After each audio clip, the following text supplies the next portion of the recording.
So our special guest today is Colt Skinner. Welcome to the show. Hello. Thank you for having me. You're very welcome. So tell us a little bit about yourself.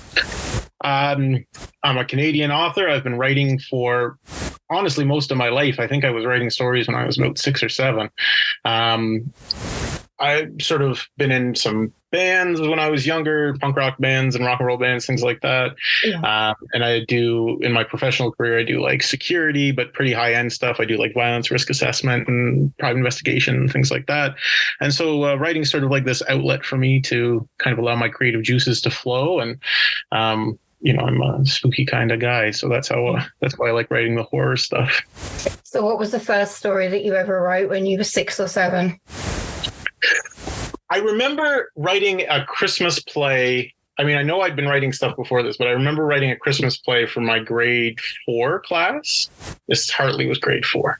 And I wrote the whole thing, and it had like reindeer and there were jokes in there that didn't land or anything like that. But yeah, I remember that. That's great. When did you start writing horror? Probably close to the same time. I've been writing spooky stuff my whole life. So I can't, it's one of those things like I can't remember exactly when I started and when my first, spooky thing I ever wrote was, but definitely when I was very young. And certainly by the time I was in high school, I was writing a lot of, I guess what you might consider like extreme horror nowadays, but I didn't really have the language to call it that.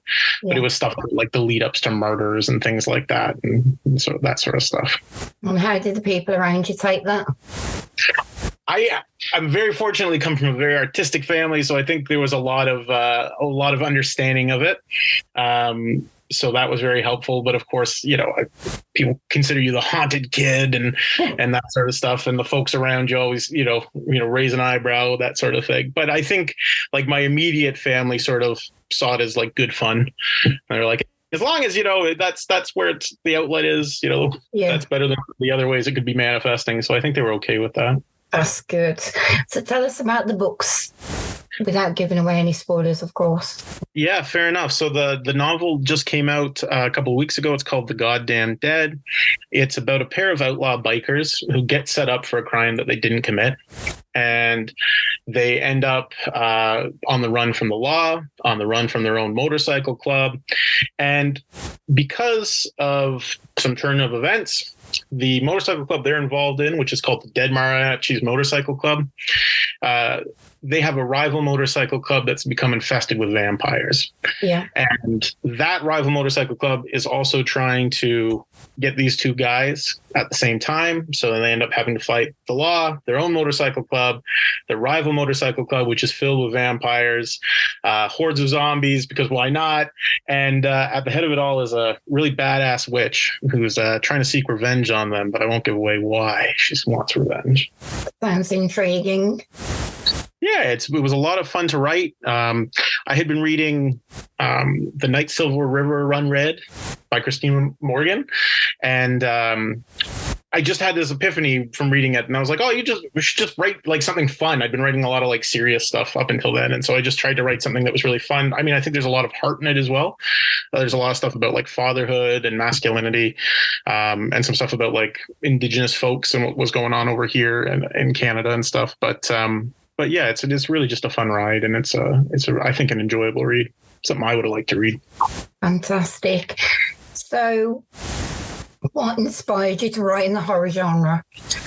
I feel like horror is a really good allegory, because you can just label. You can have these monsters and these villains, and so the things you might want to say about people or social situations, you can really just like turn them into monsters and really bring out exactly what you want to say about them, right? So you can call somebody a vampire because they're a bloodsucker and they leech off people.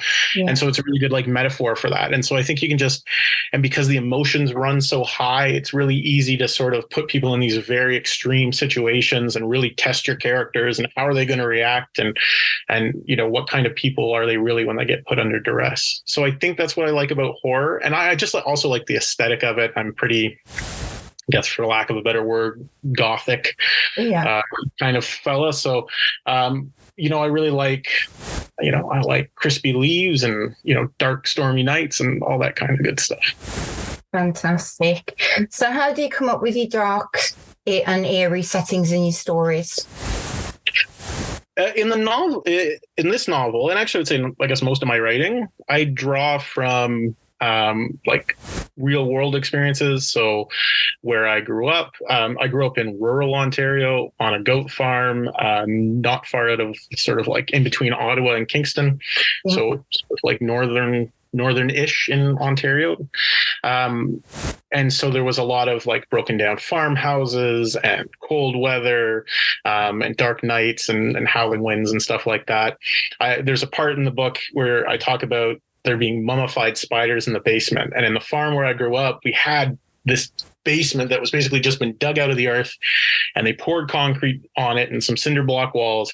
Yeah. And in the rafters, there were always mummified spiders. And it always creeped me out when I was a little kid. So I tried to bring that into the book as well. But I think I also just draw from, again, like situations I find myself in or I know about, and then putting that horror element into it to sort of like explore the emotions of that situation as well. Yeah. You wouldn't catch me living there with mummified spiders. I can tell you that now. I'd run. That's why my mom always sent me down to the basement to get things. It's like, you go down. I do that to my kids as well. See, there you go. Funny. So what's the most challenging aspects of writing horror for you?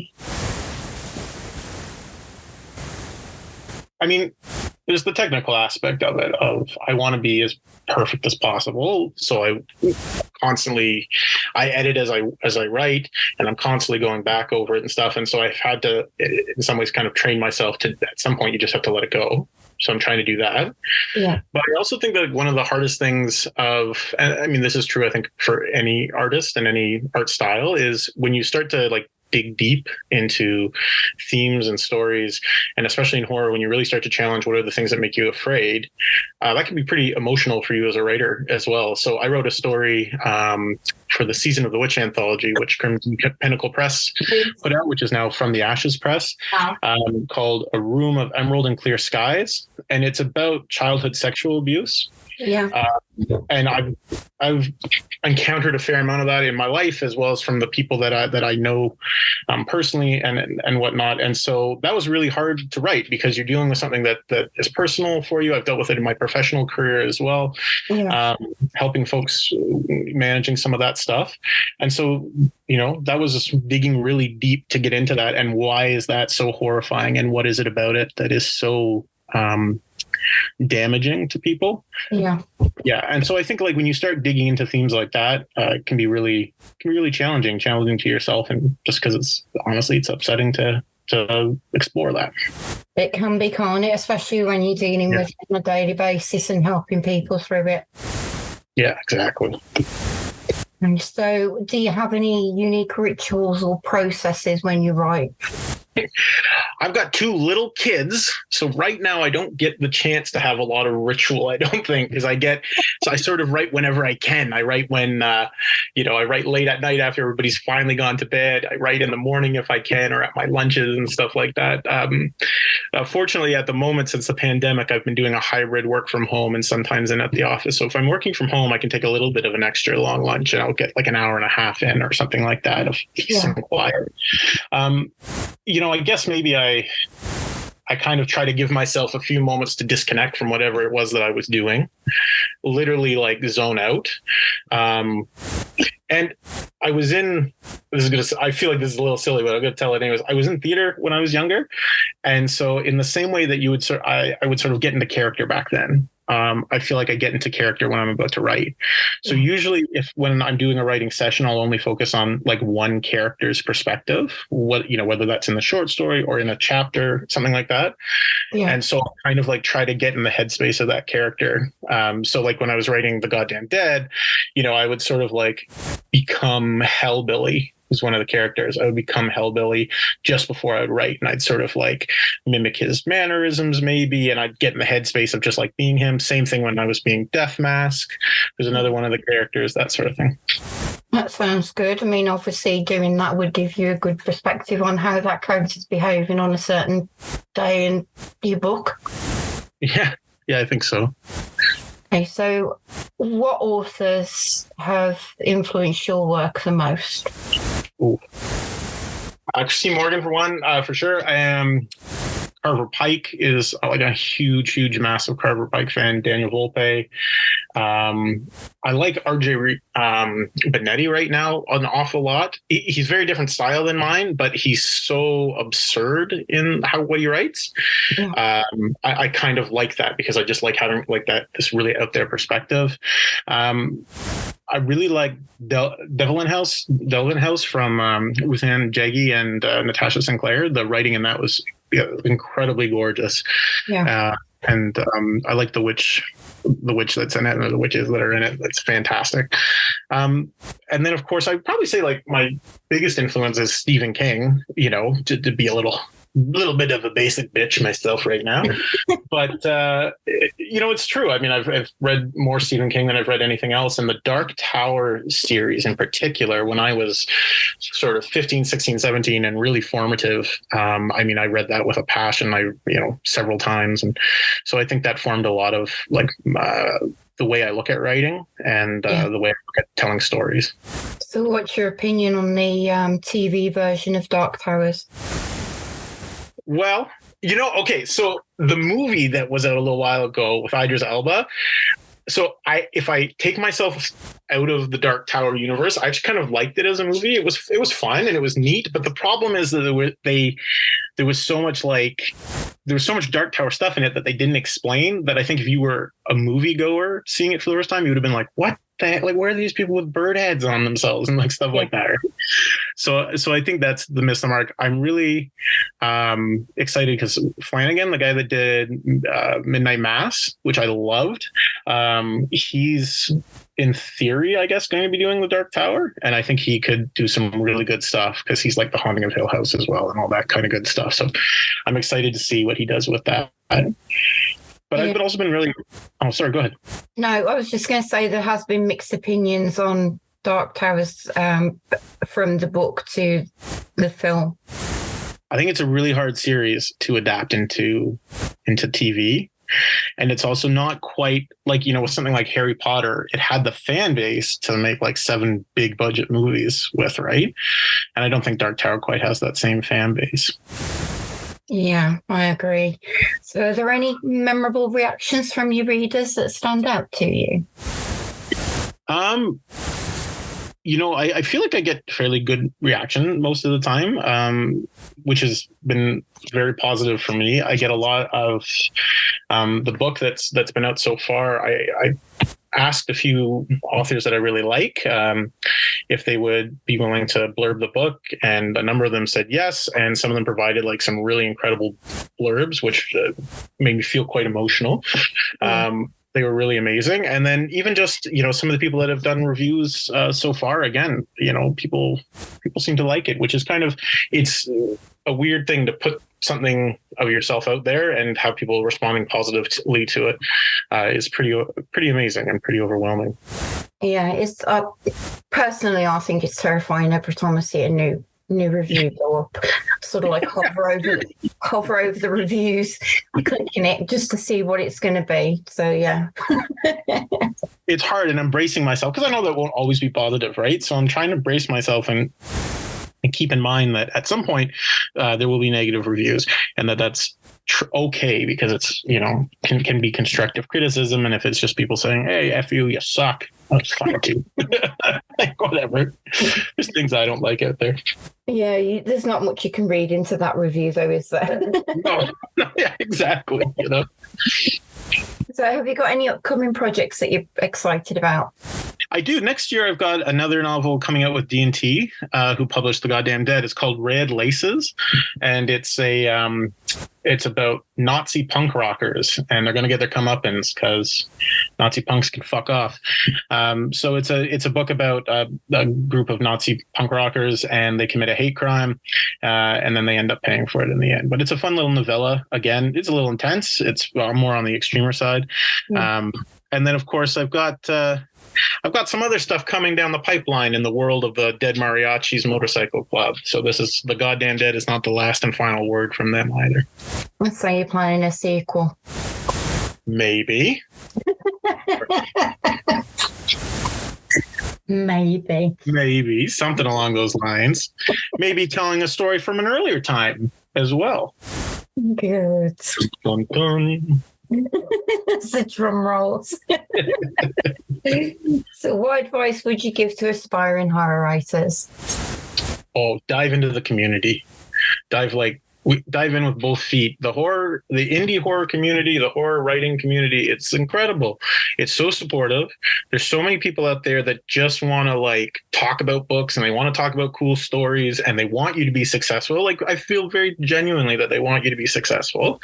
And I think that, it's amazing. There's things like the Books of Horror author group that's out there, and some Get Writing Horror Facebook groups and things like that are just so supportive. And you can literally just throw ideas out there and be like, hey, I'm thinking about writing something along this line. What do folks think? And people will give you some honest feedback about it and be like, hey, that sounds like a cool idea, but maybe you should tweak this part and that sort of stuff.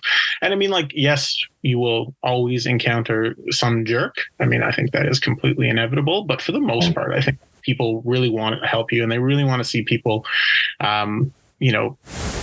pursue their dreams and be successful, and I think the community exists that way because in indie horror, there's so many guys that even if they're big names, it doesn't mean you're making millions of dollars. So they can be a little bit more relaxed about it and just be like, yeah, of course, man, let's do this thing. So yeah, dive in with both feet. And then the other one, the classic piece of writing advice is just be persistent. The more you write every day, the more you finish products, as opposed to just leaving loose ends, the more you'll actually see out there in the world. Fantastic. And I totally agree with the horror community. I mean, I can see it for myself within the groups that I'm in, but I have spoken to quite a few authors at the moment, and they've all mentioned certain groups that they would recommend to people. Like Books of Horror was the one that you mentioned. How friendly they are. So I totally agree with you there. It reminds me of sort of when I was younger and I was sort of in the punk rock community here in Toronto. It kind of feels a little bit like that. Everybody just wants to be out there doing their thing, and they want to help other folks. They're willing to yeah, you can come play in our show. Yeah, you can use my bass. It's cool, man. It feels a lot like that. Yeah. It's a good community. It's very helpful, friendly. Yeah, for sure. Yeah. It's fantastic. Well, thank you very much for being on the show, Colt. It's been lovely having you here, and I wish you the best of luck with all of your releases and your maybe sequel. Maybe sequel. Well, thank you very much for having me. This was my first interview that wasn't I've done some messaged interviews or email questionnaire interviews, but this is my first actual interview. So thank you very much for having me. You're very welcome.